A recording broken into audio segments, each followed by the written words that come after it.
Unique cook with শিল্পী চ্যানেলে সকল বন্ধুকে আরেকটি নতুন রেসিপি দেখার জন্য স্বাগত। আজকে শেয়ার করব ফুলকপি দিয়ে দারুণ টেস্টি একটা সন্ধ্যের স্ন্যাক্সের রেসিপি, যেটা চা কিংবা কফির সাথে খেতে দুর্দান্ত লাগে। তবে চলুন শুরু করা যাক আমার আজকের রেসিপি ভালো লাগলে লাইক, কমেন্ট এবং শেয়ার করতে ভুলবেন না। নতুন বন্ধু হয়ে থাকলে চ্যানেলটি সাবস্ক্রাইব করে রাখার অনুরোধ রইল। একটা পাত্রে একটা ছোট সাইজের ফুলকপি ফুলগুলোকে নিয়েছি, খুব ছোট ছোট করেই কিন্তু কেটে নিয়েছি। ফুলকপির ফুলগুলোকে এরকম খুব ছোট ছোট করেই কিন্তু কেটে নিতে হবে, তাহলে খেতে দুর্দান্ত লাগবে। এবার ফুলকপিগুলোকে ভালো করে ধুয়ে নেব। তারপর এর মধ্যে লবণ, এখানে ফুলকপির পরিমাণটা যেমন নেবেন সেই অনুপাতে লবণটা অ্যাডজাস্ট করে নিতে হবে। আমি একটা ছোট সাইজের ফুলকপির ফুলগুলো নিয়েছি, তার মধ্যে 1 টিস্পুন পরিমাণে হলুদ আর 1 টিস্পুন পরিমাণে লবণ মেশালাম। এবার এটাকে আরও টেস্টি করার জন্য এর মধ্যে বেশ কিছু মশলা মেশাবো। ঝাল খেতে যদি পছন্দ করেন তাহলে একটু লঙ্কা গুঁড়ো মেশাবেন, না হলে এটা বাদ দেবেন। লঙ্কা গুঁড়ো যারা খেতে পছন্দ করেন না তারা কাঁচা লঙ্কা মেশাবেন, তবে আমি একটু লঙ্কা গুঁড়ো মেশালাম। আর মেশালাম জিরে ভাজার গুঁড়ো, মানে রোস্টেড জিরে ভেজে সেটা এয়ারটাইট কন্টেনারে রেখে দিলে সেখান থেকে আমি 1 চামচ পরিমাণে নিলাম। আর নিয়েছি দুটো পেঁয়াজ, মাঝারি সাইজের দুটো পেঁয়াজ স্লাইস করে নিয়েছি, সেই পেঁয়াজটা মিশিয়ে দিচ্ছি।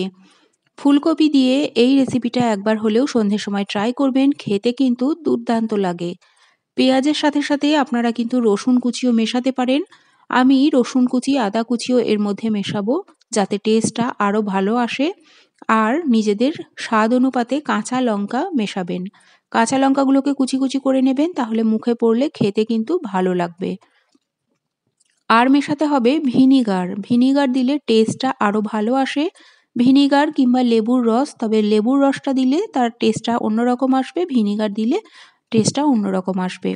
আমি এখানে ভিনিগারই মেশালাম। 1 চামচ পরিমাণে ভিনিগার দিয়ে এবার একটা চামচের সাহায্যে সব উপকরণগুলো একসাথে মিশিয়ে নিচ্ছি। সব উপকরণগুলো একসাথে মিশিয়ে নেওয়া হয়ে গেলে এখানে আদা আর রসুন কুচি একসাথে কুচি করে রেখেছিলাম, খুব ছোট ছোট করেই কিন্তু কুচি করবেন। তারপর এটা মিশিয়ে দিতে হবে। এবার সম্পূর্ণ উপকরণগুলো ফুলকপির মধ্যে মেশানো হয়ে গেলে ঢাকা দিয়ে রাখতে হবে প্রায় 30 মিনিট। তাহলে ফুলকপিগুলো লবণ আর ভিনেগার দেওয়ার কারণে ফুলকপির ডাঁটিগুলো একদম নরম হয়ে যাবে, খেতে খুব ভালো লাগবে। আর সমস্ত মশলার ফ্লেভারও কিন্তু চলে আসবে ফুলকপির মধ্যে। তাই 30 মিনিট, আর হাতে যদি সময় বেশি থাকে তাহলে 1 ঘন্টাও কিন্তু রাখতে পারেন। আমি 30 মিনিট রাখলাম। তারপর 30 মিনিট পর এর মধ্যে মেশাচ্ছি চাল গুঁড়ো। এখানে চাল গুঁড়ো আমি নিয়েছি 2 চামচ পরিমাণে, বাজারে যে নর্মাল চাল গুঁড়ো কিনতে পাওয়া যায় সেই চাল গুঁড়ো। আর সাথে বেসন, বেসনও এখানে নিয়েছি 2 চামচ পরিমাণে।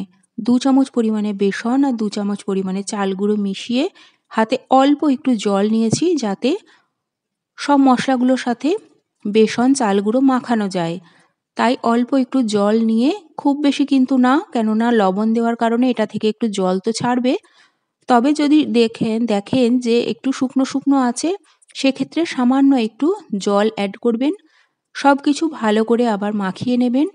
দেখবেন বেশ শুকনো শুকনোইভাবে তৈরি হবে। ফুলকপির এই পকোড়া সন্ধ্যের সময় চায়ের সাথে কিংবা কফির সাথে খেতে কিন্তু খুব ভালো লাগে।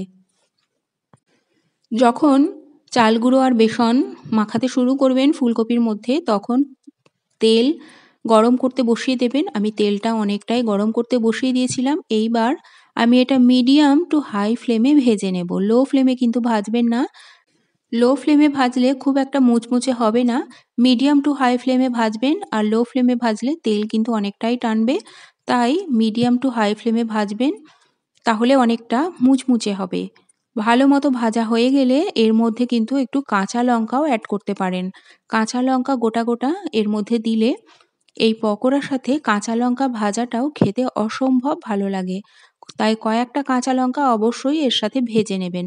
তবে কাঁচা লঙ্কাগুলো দেওয়ার আগে একটু মাঝখান থেকে কেটে নেবেন, না হলে কাঁচা লঙ্কাগুলো ফেটে বাইরে বেরিয়ে যেতে পারে। তাই কাঁচা লঙ্কাগুলো একটু করে কেটে নেবেন।